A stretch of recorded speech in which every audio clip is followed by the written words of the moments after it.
नमस्कार दोस्तों, जैसा आपने देखा हमारे थंबनेल में कि हमने बहुत से टॉपिक लिए हैं इस सेक्शन में, जो कि बहुत ही शानदार हैं, परीक्षा की दृष्टि से बहुत ही महत्वपूर्ण है। हर टॉपिक से परीक्षा में एक दो क्वेश्चन तो टपकना ही टपकना है। तो इसलिए चलिए स्टार्ट करते हैं आज का सेशन, जो कि बहुत ही शानदार होने वाली है। वन लाइनर क्वेश्चन है, वीडियो के अंत तक देखिएगा। परीक्षा में इसमें से इस सेशन से 5 प्रश्न तो टपकने ही वाले हैं। बहुत ही महत्वपूर्ण सेशन है, तो स्टार्ट करते हैं। उससे पहले अगर आपने वीडियो को भी लाइक नहीं किया तो लाइक करें, चैनल को सब्सक्राइब करें और बेल आइकन ज़रूर दबाएं, जिससे आपको समय समय पर कोई भी वीडियो का नोटिफिकेशन आप तक पहुंच सके। तो आइए स्टार्ट करते हैं। हमारा पहला टॉपिक है सौरमंडल, जो कि बहुत ही क्विक डाइजेस्ट है। तो स्टार्ट करते हैं। सबसे बड़ा ग्रह जो सौरमंडल में है वो हमारा बृहस्पति है, और सबसे छोटा ग्रह है वो बुध है। बहुत ही अच्छे क्वेश्चन लिए गए हैं। पृथ्वी का जो उपग्रह है, पृथ्वी का एक ही उपग्रह है चंद्रमा। पृथ्वी का एक ही उपग्रह है चंद्रमा। जो सूर्य के सबसे निकट ग्रह है, सूर्य के सबसे निकट ग्रह वह हमारा बुध है। सूर्य के जो सबसे निकट ग्रह है वो हमारा कौन सा है? वो हमारा बुध है। तो और जो सूर्य से सबसे दूर स्थित ग्रह है वरुण ग्रह है। सूर्य के सबसे निकट ग्रह बुध है और सबसे दूर स्थित वरुण है। तो आप समझ सकते हैं कि दूर होने की वजह से यह सबसे ठंडा ग्रह भी माना जाता है। वरुण जो है हमारा सबसे दूर स्थित ग्रह सूर्य से है और सबसे ठंडा ग्रह है। पृथ्वी का सबसे निकट स्थित ग्रह, पृथ्वी का जो सबसे निकट है वो हमारा शुक्र ग्रह है। बहुत बार परीक्षा में यह प्रश्न पूछा गया है। इसमें कंफ्यूजिंग ये हो जाती है कि इसमें बुध और शुक्र दोनों ऑप्शन दिए रहते हैं, तो सरसरी नज़र में ये गलती हो जाती है कि बुध सभी इसको टिक कर देते हैं, जबकि वो सूर्य के निकट सबसे ग्रह है और पृथ्वी के निकट अगर सबसे ग्रह पूछ रहा है तो हमारा शुक्र होगा। सबसे अधिक चमकीला ग्रह सौरमंडल में जो है वो भी शुक्र ही है। ये पृथ्वी की जुड़वा बहन भी इसको ही कहा जाता है। अगला हमारा जो क्वेश्चन है, सबसे अधिक चमकीला ग्रह जो है, सबसे अधिक चमकीला ग्रह वो है Cyrus, dog star. Dog star जो है वो हमारा सबसे चमकीला ग्रह है। और जो सबसे अधिक उपग्रहों वाला ग्रह है, सबसे अधिक उपग्रह वाला वो हमारा बृहस्पति है। कौन सा है? हमारा बृहस्पति सबसे अधिक उपग्रह वाला, सबसे बड़ा भी है और सबसे ज़्यादा अधिक उपग्रह वाला भी ग्रह इसी को कहा जाता है। और सबसे अधिक ठंडा ग्रह जो है वो वरुण, हमने इसकी चर्चा ऊपर कर ही ली थी।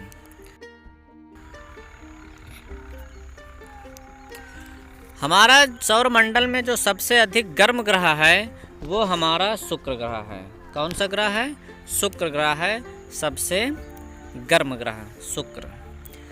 रात्रि में लाल दिखाई देने वाला ग्रह मंगल ग्रह है। लाल दिखने वाला ग्रह कौन सा है? हमारा मंगल ग्रह है। और सबसे बड़ा उपग्रह, सबसे बड़ा जो उपग्रह है वो गैनीमेड है, जो कि हमारा बृहस्पति का ही उपग्रह है। सबसे बड़ा उपग्रह कौन सा है? हमारा गैनीमेड, जो कि हमारा बृहस्पति का उपग्रह है। और सबसे छोटा उपग्रह डीमोस। परीक्षा में ये कई बार पूछे गए हैं, सबसे छोटा और सबसे बड़ा ग्रह। तो हमारा जो उपग्रह सबसे बड़ा है वो गैनीमेड है, और जो हमारा सबसे छोटा उपग्रह है वो डीमोस है। सौरमंडल का सबसे नीला ग्रह कौन सा है? तो नीला ग्रह हमारी पृथ्वी को कहा जाता है। ये हमारी नीली ग्रह है, क्योंकि बाहर से देखने पर पृथ्वी के चारों ओर जल ही जल है, जिससे ये नीली दिखाई देती है। भोर का तारा शुक्र ग्रह को कहा जाता है। सांझ का तारा भी शुक्र को ही कहा जाता है। और हमने पहले चर्चा किया ही है कि हमारा जो पृथ्वी की बहन है वो भी शुक्र को ही कहा जाता है। तो ये बहुत ही इम्पॉर्टेंट क्वेश्चन है, जिससे संबंधित बहुत ही परीक्षा में प्रश्न पूछे जाते हैं। हरा ग्रह हमारा सौर मंडल में वरुण को कहा जाता है। हरा ग्रह किसको कहा जाता है? वरुण को। और सौर मंडल में विशाल लाल धब्बे वाला ग्रह बृहस्पति को कहा जाता है। किसको कहा जाता है? बृहस्पति को कहा जाता है। तो आइए हम आते हैं अगले। हमारे सौर मंडल से जो भी प्रश्न थे हमने उनको कर लिए हैं। अब आते हैं हमारे जो विश्व के प्रमुख पर्वत हैं उनके बारे में।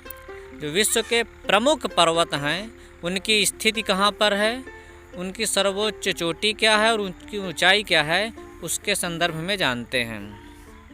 तो हमारा सबसे पहले हिमालय एशिया में स्थित है और इसकी सबसे ऊंची चोटी है माउंट एवरेस्ट, जो कि 8,848 मीटर ऊंचाई है। ये सबसे ऊंची विश्व की चोटी है। दूसरा है काराकोरम, एशिया में है, जिसको गॉडविन ऑस्टिन या केटू के नाम से भी जानते हैं।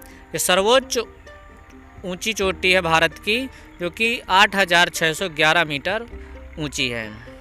अगला एंडीज है। ये दक्षिण अमेरिका या माने पूरे अमेरिका की सबसे पर्वत श्रेणी जो है सबसे सर्वोच्च ऊंची चोटी है, जिसका नाम अकांगुआ है, जिसकी ऊंचाई 6,960 मीटर है। अगला है हमारा अलास्का। अलास्का जो है हमारी अलास्का में स्थित है, जिसकी सबसे सर्वोच्च चोटी माउंट मैकिनले, जिसकी ऊंचाई है 6,194 मीटर। और अगला है कासेकस श्रेणी, यूरोप में एल्ब्रुस सबसे ऊंची चोटी है इसकी, जिसकी ऊंचाई है 5,633 मीटर।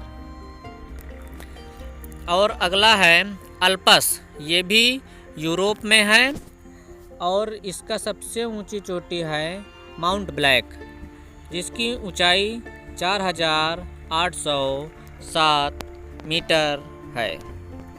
और अगले आते हैं हम रांकी, जो कि हमारे उत्तरी अमेरिका में है और जिसकी सबसे ऊंची चोटी माउंट एल्बर्ट है, जिसकी ऊंचाई 4,400 मीटर है।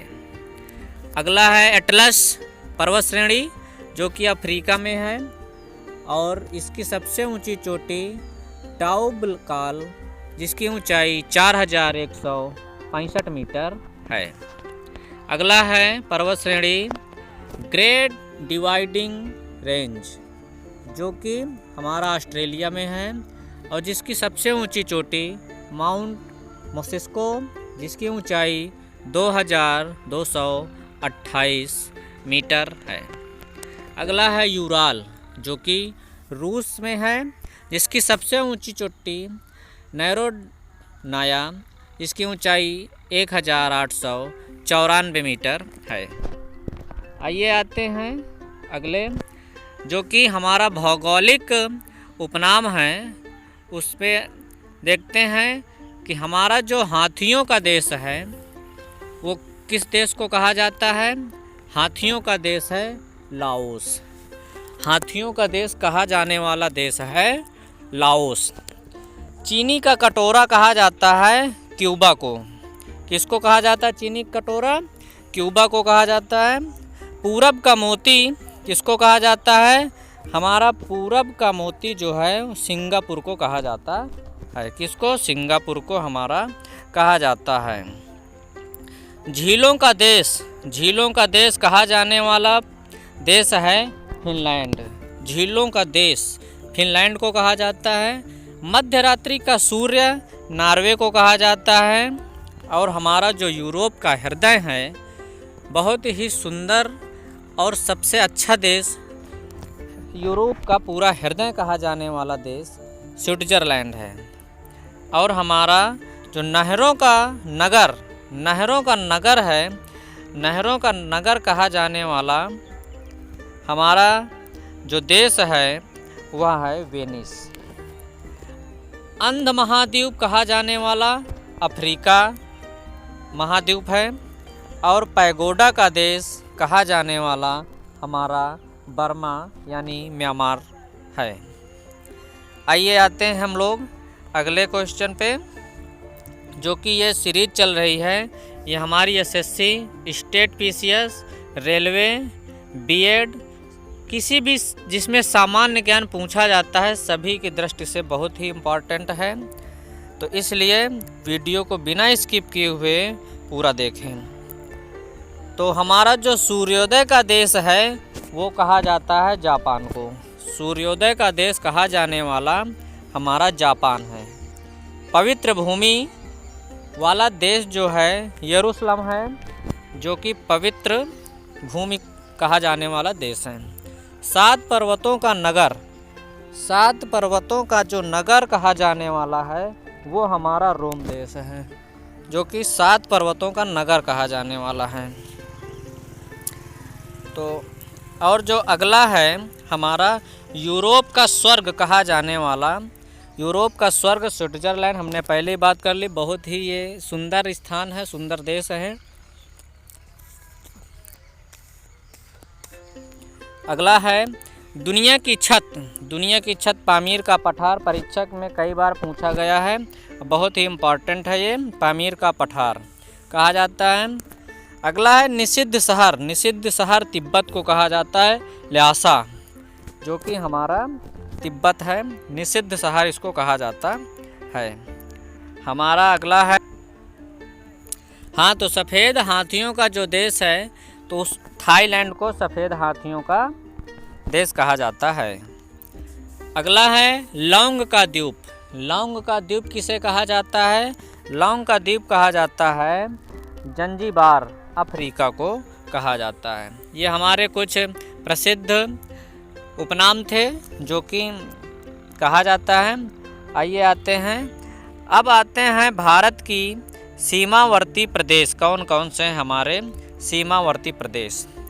भारत के सीमावर्ती जो प्रदेश हैं इससे संदर्भ में बहुत क्वेश्चन पूछे जाते हैं और बहुत ही ये इम्पॉर्टेंट भी हैं। तो आइए आते इसकी चर्चा करते हैं।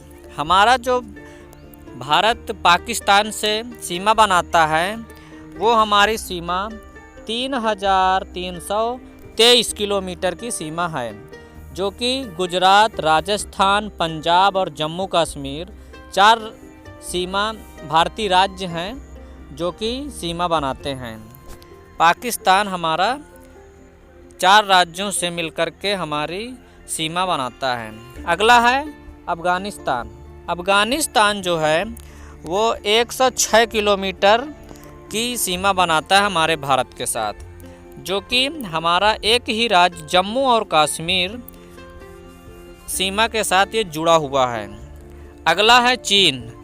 चीन की जो सीमा है भारत के साथ वो है 3488 किलोमीटर, जो कि हमारे भारत के राज्य जम्मू कश्मीर, हिमाचल प्रदेश, उत्तराखंड, सिक्किम और अरुणाचल प्रदेश, इतने हमारे टोटल राज्य हैं जो कि चीन के साथ अपनी सीमा साझा करते हैं। और हमारा अगला है नेपाल। नेपाल जो है हमारे भारत के साथ 1751 किलोमीटर की सीमा साझा करता है, जिसमें हमारे राज्य हैं उत्तर प्रदेश, बिहार, पश्चिम बंगाल, सिक्किम और उत्तराखंड। ये हमारे नेपाल के साथ सीमा बनाते हैं। अगला देश है 699 किलोमीटर की सीमा हमारे भारत के साथ बनाता है, जिसमें भारत के राज्य हैं सिक्किम, पश्चिम बंगाल, असम, अरुणाचल प्रदेश। इतने प्रदेश हैं जिसके साथ भूटान हमारा सीमा बनाता है। अगला है हमारा बांग्लादेश। बांग्लादेश भारत के साथ सबसे ज़्यादा सीमा बनाने वाला देश है। भारत के सीमा में सबसे ज़्यादा सीमा बनाने वाला हमारा जो है वो है बांग्लादेश, जिसकी सीमा 4096 किलोमीटर की है, जो कि पश्चिम बंगाल, असम, मेघालय, त्रिपुरा और मिजोरम के साथ भारत में सीमा साझा करता है। और अगला है हमारा म्यांमार। अगला है म्यांमार, जो कि हमारे भारत के साथ 1643 किलोमीटर की सीमा साझा करता है, जिसमें हमारे अरुणाचल प्रदेश, नागालैंड, मणिपुर और मिजोरम ये ऐसे राज्य हैं जो म्यांमार के साथ सीमा बनाते हैं। ये हमारा अगला टॉपिक है भारत के प्रमुख जो जलप्रपात हैं। जलप्रपात से परीक्षा में बहुत ही प्रश्न पूछे जाते हैं, जो कि बहुत ही इम्पॉर्टेंट भी हैं। तो आइए, भारत के जो प्रमुख जलप्रपात हैं किस नदी पर बने हैं, उनकी ऊंचाई क्या है, और ये हम जो है देखते हैं।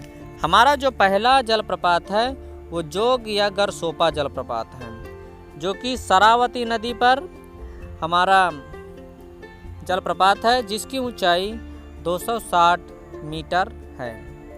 अगला है येना। येना जो है नर्मदा नदी पर बनाते जलप्रपात है, जिसकी ऊंचाई है 183 मीटर। अगला है हमारा शिव समुद्रम, जो कि कावेरी नदी पर है, जिसकी ऊंचाई है 90 मीटर। परीक्षा की दृष्टि से बहुत ही इम्पॉर्टेंट हैं।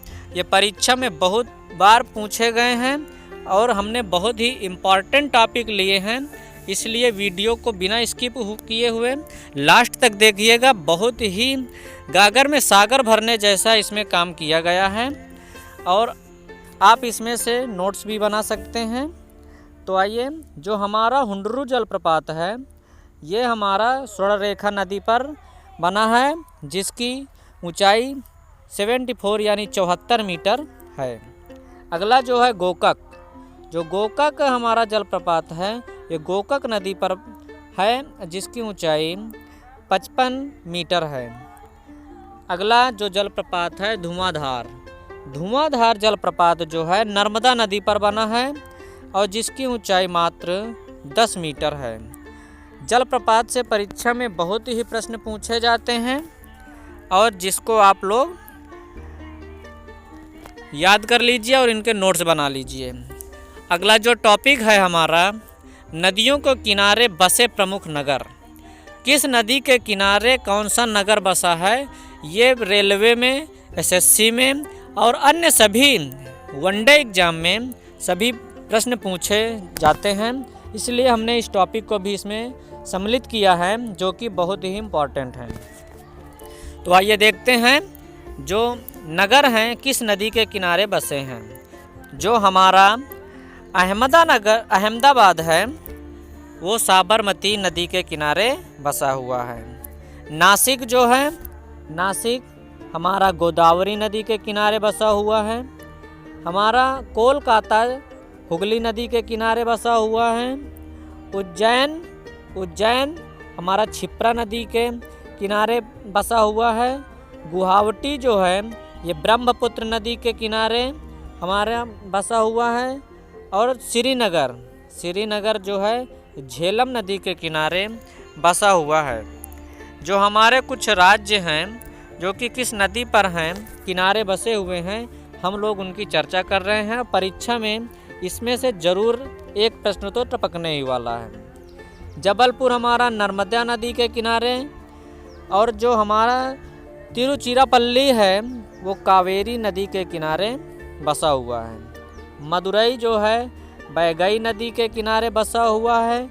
डिब्रूगढ़ जो है हमारा ब्रह्मपुत्र नदी के किनारे बसा हुआ है। बहुत ही इम्पॉर्टेंट ये हैं सभी। पणजी हमारा जो है मांडवी नदी के किनारे बसा हुआ है।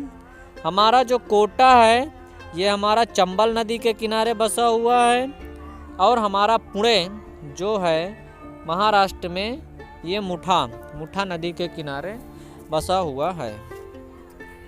और हमारा जो बद्रीनाथ है, बद्रीनाथ जो है अलकनंदा नदी के किनारे बसा हुआ है। और हमारा सूरत जो है हमारा ताप्ती या तापी नदी के किनारे स्थित है।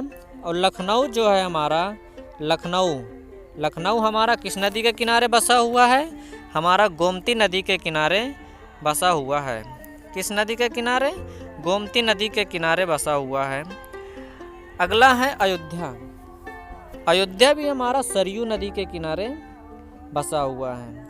और अगला है श्रीरंगपट्टनम, ये हमारा कावेरी नदी के किनारे बसा हुआ है। ये कुछ प्रमुख नगर थे जो किस नदी के किनारे बसे हैं, परीक्षा की दृष्टि से बहुत ही इम्पॉर्टेंट थे, इसलिए हमने इनको इस सीरीज में सम्मिलित किया है। बहुत ही इम्पॉर्टेंट है, आप इसका नोट्स बना सकते हैं और याद कर सकते हैं।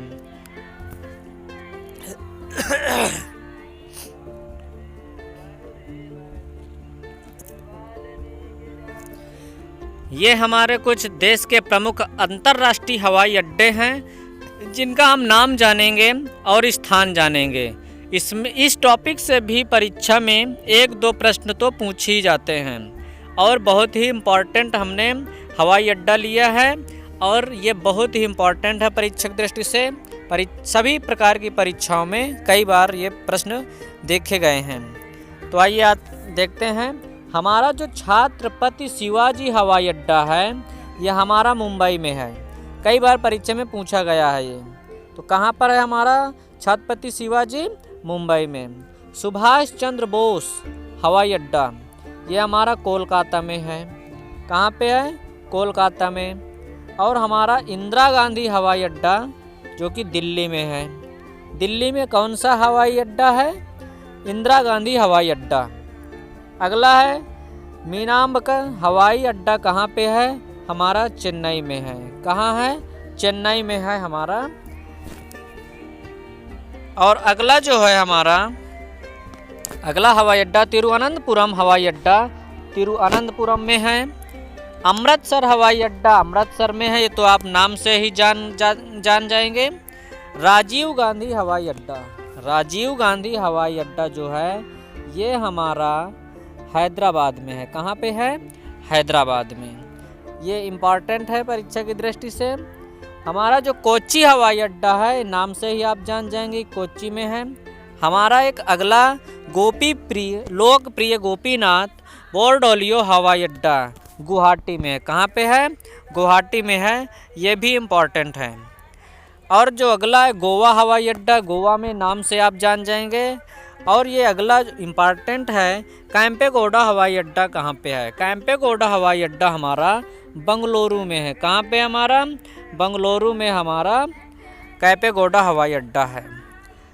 तो ये कुछ हवाई अड्डे थे, बहुत ही इम्पॉर्टेंट थे, हमने इनको समाहित किया परीक्षा की दृष्टि को देखते हुए। अगला हवाई अड्डा है वह है सरदार वल्लभ भाई पटेल हवाई अड्डा, यह अहमदाबाद में। कहाँ पे है? अहमदाबाद में है सरदार वल्लभ भाई पटेल हवाई अड्डा। अमौसी हवाई अड्डा लखनऊ में है। कालीतट हवाई अड्डा कालीतट में नाम से आप जान जाएंगे। और त्रिचुरापल्ली हवाई अड्डा नाम से जान जाएंगे, त्रिचुरापल्ली में ही है। ठीक है। और जो हमारा अगला हवाई अड्डा है वो कहाँ पे है? कोयम्बटूर हवाई अड्डा कोयम्बटूर में है, नाम से आप जान जाएंगे। बाबा साहब अम्बेडकर हवाई अड्डा, ये इम्पॉर्टेंट है, ये कई बार परीक्षा में पूछा भी गया है। हमारा बाबा साहब अंतर्राष्ट्रीय हवाई अड्डा हमारा कहाँ पे है? नागपुर में, महाराष्ट्र नागपुर। कहाँ पे हमारा? नागपुर में है। लाल बहादुर शास्त्री हवाई अड्डा, ये हमारा कहाँ पे है? लाल बहादुर शास्त्री हवाई अड्डा, ये हमारा वाराणसी में है। ये भी परीक्षा में कई बार पूछा गया है, इम्पॉर्टेंट है परीक्षा की दृष्टि से। जयपुर हवाई अड्डा नाम से जान जाएंगे, जयपुर में है। श्रीनगर हवाई अड्डा नाम से जान जाएंगे, श्रीनगर में है। तो इस प्रकार ये कुछ सीरीजें थी जो कि हमने पूरी की हैं और परीक्षा की दृष्टि से बहुत ही इम्पॉर्टेंट हैं और इसलिए आप लोग इनका नोट्स बना सकते हैं और इनको याद कर सकते हैं। तो अगर आपको ये सीरीज अच्छी लगी हो तो प्लीज़ लाइक कर दीजिए, चैनल को सब्सक्राइब कर दीजिए। बहुत बहुत धन्यवाद। जय हिंद।